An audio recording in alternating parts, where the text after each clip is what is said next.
Welcome to this Advent devotional series.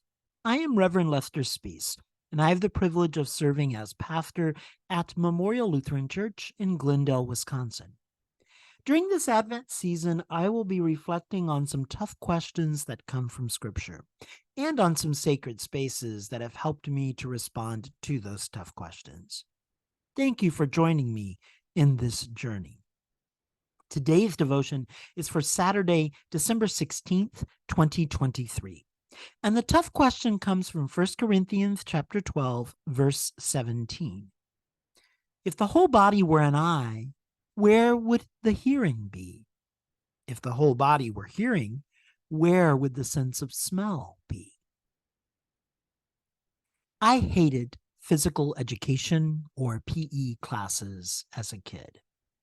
There were lots of reasons for this that included, but were not limited to, my perceived incompetence or lack of care from the coaches who taught the classes, the unsupervised actions of classmates who were also in the classes, my own personal set of insecurities and imperfections, and the like. Suffice it to say, there was plenty of blame to go around. But the point is that PE classes were not my favorite part of the day. And the clocks in the gym seemed to go much more slowly than the clocks in the classroom. I would have given anything to be able to be anywhere else. But PE was required by the state and the district, so I did what I had to do. I showed up to class and participated as best I could. When a new unit of study began, the process was pretty similar. Whether the sport was basketball, flag football, kickball, baseball, dodgeball, track, or any other unit of study, very little instruction was given by the coach, although there may have been a piece of paper that was shared with us that contained the rules and the scoring procedures that we would use to memorize for future quizzes on the unit. After the information about the sport was shared, here is what usually took place. Two people were picked by the coach as team leaders, and then the sorting began. I almost always had the privilege of being the last kid standing, and the team leader who was the last to select teammates was stuck with me. For what it is worth, I probably hated being chosen last all of the time as much or more than the team captain hated having me on the team.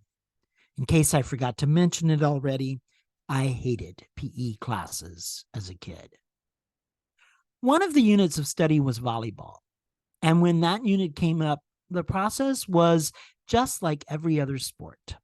We got a sheet with the rules and scoring processes. We divided into teams and we started playing. When you are starting off on the junior high level, the key to getting the most points is basically being the team that gets the ball over the net during the serve. On our first day with the unit, by the time it was my turn to serve, the other team was winning and things weren't looking good. Then I got the ball over the net. The ball was not returned and we won the point. This kept happening until we had won the game. I went from zero to hero. The next time we played volleyball, I wasn't the last to be selected. And I had a few days in school when PE wasn't so bad. My lucky streak that day didn't have anything to do with luck. I actually liked playing volleyball, and I had some experience with the sport through my church youth group. We had a volleyball net at our church, and one of our annual activities was to play volleyball with some of the youth from an area Lutheran congregation in a neighboring town. I had figured out how to get the ball over the net long before the PE unit started, and I had my church youth group to thank for that. Two of my ministry situations as an ordained pastor were in congregations where I served as the pastor for children and youth ministries. Both ministries were relatively short-lived, but I loved working with the youth and their families in both contexts. Working with the senior pastors was an entirely different story. But working with the youth and their families was always meaningful and fulfilling. However, I must admit that I'm glad to be out of that particular ministry focus at this stage in my ministry.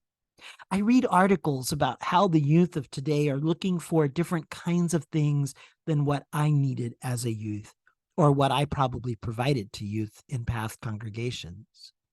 Today's youth apparently want relevant programs. And to be honest with you, I have absolutely no idea what that means.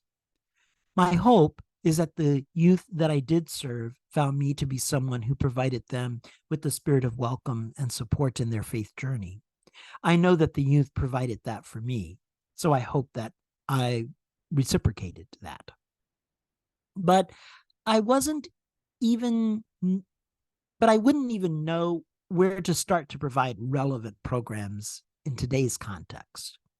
For youth events at my home church, we did hay rides, we had dances, we made spaghetti suppers, we collected canned goods for food pantries, we hosted lock-ins, and we played volleyball. I have no idea how relevant any of those things were at the time, but I enjoyed them. At the church and while doing church activities, I had a place and a purpose. I was welcomed and included. The things we did together.